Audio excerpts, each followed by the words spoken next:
por este tiempo lindo que nos regalas, por esta experiencia hermosa que nos permites tener. Gracias por el tiempo de adoración, por el tiempo de alabanza y de culto a ti. Ahora, Señor, queremos reflexionar en torno a tu palabra. Permítenos ser ministrados, Señor, por tu palabra. Que ella hable a nuestra vida, que ella hable a nuestros corazones y que nosotros podamos tener la certeza, Señor, la certeza de que tu palabra hablando a nosotros, a nuestros corazones, a nuestras vidas, nosotros podamos ser hacedores de ella. En el nombre poderoso de Jesucristo, tu Hijo amado, Señor. Amén. Lucas capítulo 8, verso 22 al verso 25. Pueden sentarse. Lucas 8, 22 al 25. Estoy en el 23 ahí. Si me llevas al 22. Lucas 8, 22 al 25. Leemos la palabra del Señor esta mañana. Un día Jesús subió con sus discípulos a una barca. Crucemos al otro lado del lago, les dijo. Así que partieron. Y mientras navegaban, él se durmió. Entonces se desató una tormenta sobre el mar, sobre el lago, de modo que la barca comenzó a inundarse y corría gran peligro. Los discípulos fueron a despertarlo. Maestro, nos vamos a ahogar, gritaron. Él se levantó y reprendió al viento y a las olas. La tormenta se apaciguó y todo quedó tranquilo. ¿Dónde está la fe de ustedes?, les dijo a sus discípulos. Con temor y asombro, ellos se decían unos a otros: ¿quién es este que manda aún a los vientos y al agua y le obedecen? Para mí ese texto es clave. Es ahí donde está la enseñanza. Si me permite llegar de nuevo al verso 25, lo voy a agradecer mucho. ¿Dónde está la fe de ustedes?, les dijo a sus discípulos.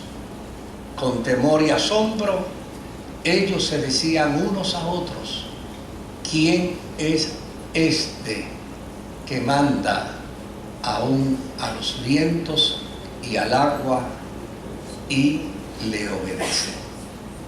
El Señor añada bendición a su santa y bendita palabra. Yo quisiera comenzar la reflexión de la mañana haciendo una pregunta. ¿Ha percibido usted alguna vez que Dios se le ha dormido?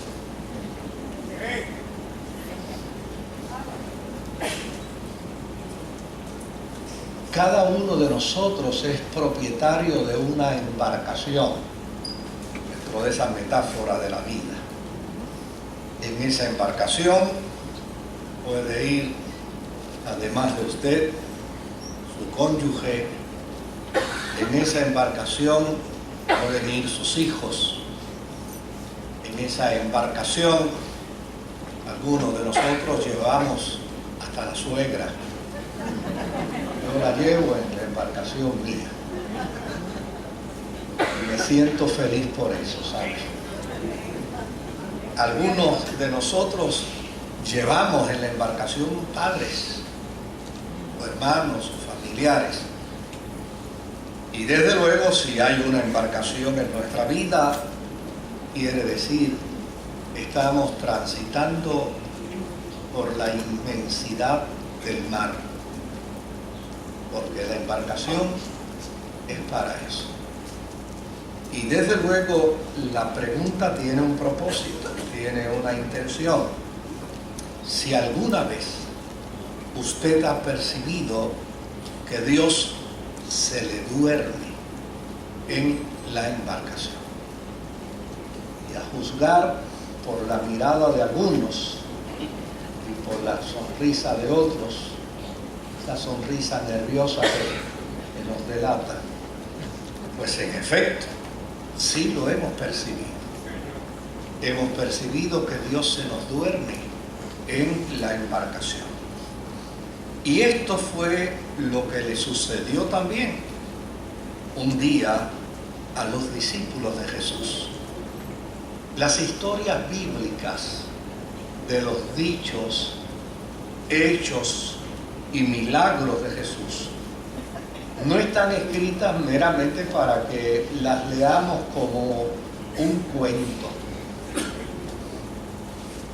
Están escritas para que reflexionemos sobre de ellas y veamos la experiencia de nuestra vida a la luz de lo que está escrito. Pues fíjense qué interesante que esta historia comienza diciendo que un día Jesús le dijo a sus discípulos: pasemos al otro lado del lago. Cuando uno medita en esta invitación de Jesús, porque es Jesús el que está invitando a sus discípulos, vamos a pasar al otro lado del lago, vamos a llegar hasta allá. Cuando uno medita en esa invitación de Jesús, uno puede descubrir que había un gran interés en Jesús para que ellos pudieran trascender a una nueva experiencia de vida. Pasar al otro lado del lago puede significar pasar a una nueva experiencia de vida. Pasar al otro lado del lago puede significar el ver la vida desde otra perspectiva, ver la vida desde otra dimensión. Observe bien, eran los discípulos de Jesús. Cada día Jesús se ocupaba como maestro de darle a sus discípulos una nueva enseñanza. Había que formar el carácter, había que formar la vida de cada uno de ellos. Y Jesús lo estaba logrando muy bien, a pesar de que los discípulos daban sus problemas. Pero Jesús había logrado inclusive que sus discípulos hablaran hasta como Él, lo imitaran. Eso fue lo que dijo aquella mujer cuando acusó a Pedro el día del arresto. Dijo: ven acá, pero tú hablas hasta como Él. Tus expresiones son como las de Él. Tal vez la articulación, como hablaba, era como la de Él. Y esto indica que sin lugar a dudas Jesús pasó tiempo, mucho tiempo, educando a sus discípulos, llevándolos a nuevas experiencias de vida, llevándolos a nuevos escenarios para que cada circunstancia, cada dificultad, cada crisis, cada milagro, cada situación, cada intervención con los hombres, con las mujeres con las que Jesús pudo interactuar, cada una de ellas trajera una lección de vida a sus discípulos. Porque a fin de cuentas, la experiencia cristiana nos mueve a nuevas dimensiones de vida. Uno debe preguntarse: ¿cuánto más he aprendido de la fe? ¿Cuánto más he aprendido del Señor? ¿Cuánto más he aprendido en el Evangelio? ¿Cuánto más he abandonado? ¿Cuánto más he crecido? ¿Cuánto más he logrado?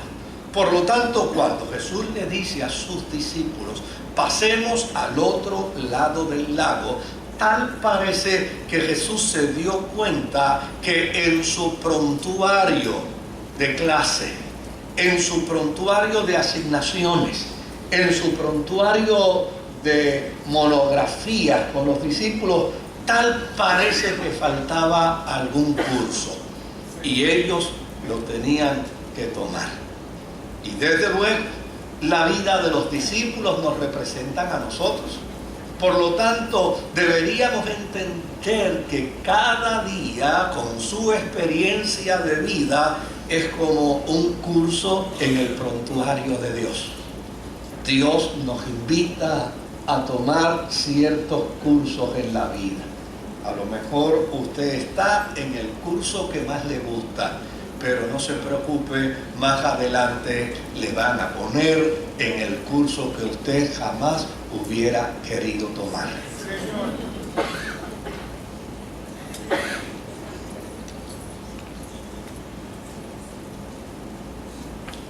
Quisiera que las cosas fueran de otra manera, pero realmente no son de otra manera.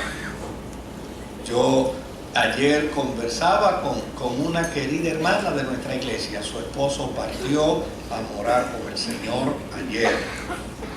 Desde luego, cuando salí del hospital, de acompañarles en ese proceso tan doloroso, tan traumático, tan difícil, me monté en el carro y dije, y pensar que el primer día del encuentro de esta pareja fue otra historia. Y pensar que el primer día del encuentro de ellos y el día de la boda de ellos fue otra experiencia, fue otra dimensión. Hoy la historia ha cambiado. Esa es la realidad. Ahora, observe algo interesante aquí también. Dice la Escritura que los discípulos eran los que navegaban en la embarcación.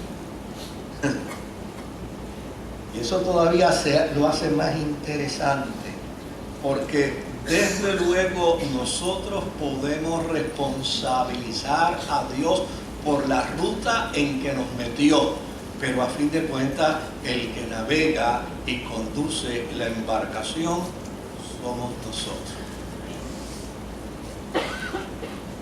Nosotros somos los que navegamos en la embarcación y Dios nos ha dado a nosotros el gran privilegio, la gran oportunidad de ser mayordomos de nuestra propia vida. A mí me encanta eso.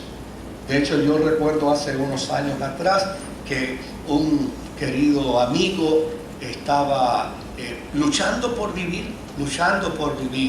Había sido diagnosticado con cáncer, lo habían operado, le habían hecho un trasplante, pero había vuelto de nuevo a caer en la crisis y luchaba por vivir. Y yo fui a verlo porque me dijeron que estaba un tanto deprimido.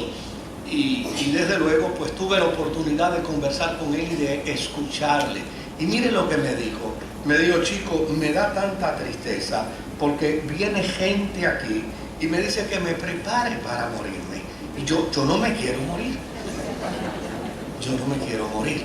Y hay gente que inclusive me ha dicho, mira, ríndete ya. Y yo no me quiero rendir.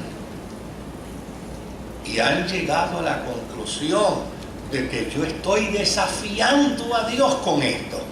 Y yo le dije, chico, no le hagas caso a los amigos de Job. No le hagas caso a esa gente imprudente que viene aquí. Es más, dile a tu esposa que antes de la gente entrar a tu cuarto, que hagan un escrito de qué es lo que van a hablar contigo, para que te evites todas esas majaderías y todas esas pamplinas y todos esos cuentos innecesarios. ¿Sabes por qué?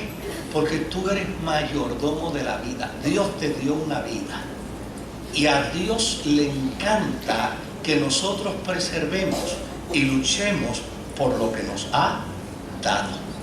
Por lo tanto, si tú quieres seguir viviendo, tú eres mayordomo de tu vida. Lucha y sigue viviendo. Lucha y sigue viviendo. Y obviamente a los amigos de Job, diles que no tienen entrada en esta habitación, porque si te perturban, si te llevan la tristeza, pues no son los amigos que uno necesita para situaciones como esta. Así mismo sucede, nosotros somos mayordomos de la vida. Y si somos mayordomos de la vida, oye, tenemos el perfecto derecho de decir, pues yo me voy por aquí, porque Dios me dio esta vida, yo me voy por acá. De hecho, hay gente que dice, pero eso no suena muy bien, pero eso es lo que hacemos. Eso es lo que hacemos constantemente. Tomamos decisiones. Claro, podemos orar a Dios, podemos presentar nuestras decisiones al Señor, pero muchas veces hasta ni oramos para tomar las decisiones. Arrancamos y nos vamos. Después, cuando nos damos cuenta que hemos tomado malas decisiones, que venimos donde Dios. Ellos eran los que estaban tripulando la embarcación, ellos la estaban dirigiendo y estaban yendo, obviamente, al otro lado, pero lo mismo daba ir al otro lado, al este, que al oeste, porque ellos iban hacia el otro lado. La instrucción fue, vayan hacia el otro lado del lago, vamos a ir hasta allá, vamos a cruzar. Y ellos eran los que estaban navegando, los que estaban trabajando dentro de la embarcación. Y eso nos comunica a nosotros que todos tenemos derecho a dirigir nuestra embarcación. Ahora, mira lo que dice el próximo. De repente le sobrevino una gran tempestad. Esto tiene una implicación bien clara. Si le sobrevino una tempestad, quiere decir que antes de la tempestad el agua estaba como un plato. ¿Verdad que hay tiempos en nuestra vida donde sentimos que nuestra embarcación va como si fuera un plato? No se levantan las olas, no hay ninguna dificultad, no hay ninguna crisis, no hay ningún momento adverso, todo va bien, todo está circulando perfectamente, pero de repente nos sobreviene una tempestad. A todos. A mí me han sobrevenido tempestades de repente, pero también he disfrutado de tiempos de bonanza. Lo que pasa es que cuando uno está disfrutando el tiempo de bonanza, eso como que uno se droga en él. Estoy en el tiempo de la bonanza, uno se extasía en él y todo va perfectamente bien. A veces lo encontramos hasta corto, ¿verdad? Y me dijo una señora en días pasados, me dijo, pastor, la vida es como los paños de Malva. Claro, me estaba hablando de sus problemas. Le dije, ¿y usted qué me quiere decir? Uno quitado y otro puesto. A mí nunca me han puesto paños de Malva. Si alguien sabe lo que es eso y me lo quiere recomendar, a lo mejor me puede ayudar para los dolores de espalda, ¿verdad? Pero esa es una realidad. De repente le sobrevino una gran tempestad. ¿Qué nos comunica esto, querido? ¿Qué nos dice esto? El peregrinar de nuestra vida se concluye prácticamente en eso, en tiempos de bonanzas y en tiempos de tempestades. Todos y cada uno de nosotros podemos hablar de tiempos de bonanza y también podemos hablar de tiempos de tempestades. Lo que uno jamás podrá imaginar es que en el tiempo de la tempestad Dios se nos duerma. Ahí sí es verdad que eso a nosotros nos puede crear un grave y serio conflicto. Que se duerma en el tiempo de bonanza, eso es muy normal. Bueno, yo estoy tan bien que si te quieres echar una siesta, Dios, Las puedes hacer, porque no hay ningún problema. A lo mejor me evito los problemas yo, porque si Dios está durmiendo, a lo mejor yo puedo hacer algunas cosas que no pudiera hacer si está despierto, ¿verdad? En tiempo de bonanza no hay ningún problema con que Él se duerma. Pero aquí dice que Él se durmió cuando sobrevino la tempestad. Y cuando vino la tempestad, ellos estaban desesperados, y creyendo que iban a perecer,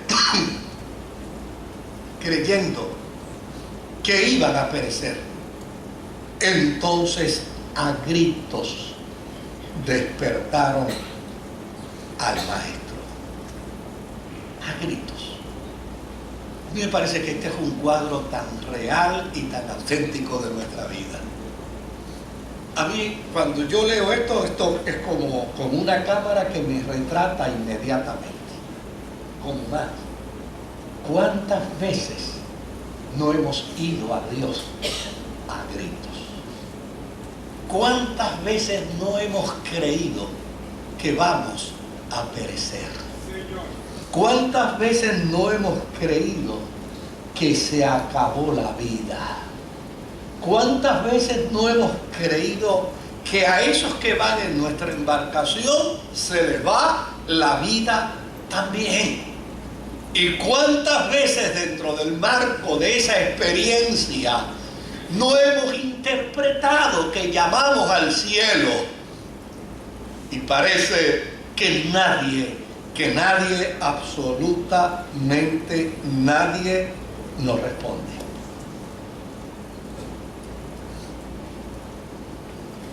Si pudiéramos tener la oportunidad de testimonios para hablar de experiencias donde hemos sentido que llegó la tempestad, que llegó la crisis, que llegó la adversidad, que hemos sentido que vamos a perecer, que a gritos hemos llamado al cielo.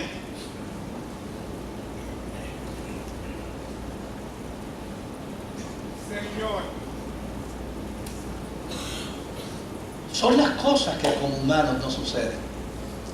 Son las cosas que como humanos nos pasan. Como humanos. No te ha sobrevenido nada, dice la Escritura. Nada a tu vida ha venido que no sea como resultado de tu humanidad. Por eso no podemos juzgarnos. Por eso no podemos censurarnos. Por eso no podemos caer en la trampa de evaluar nuestra espiritualidad. No podemos caer en la trampa de juzgar la espiritualidad de nadie.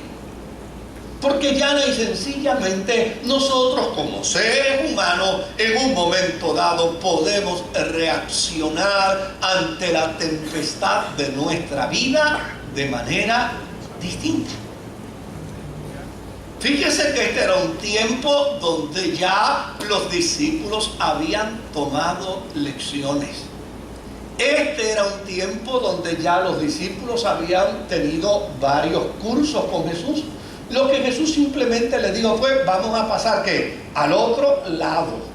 Es decir, y lo interpretamos precisamente como una invitación para un nuevo semestre, para un nuevo curso. Vamos a pasar al otro lado. Es decir, voy a darles una nueva asignatura. Les voy a dar un nuevo curso de vida. Todo va bien, todo va en bonanza, pero hay que tomar el curso de la vida. Y cuando se va a tomar el curso de la vida, sobreviene esta terrible tempestad.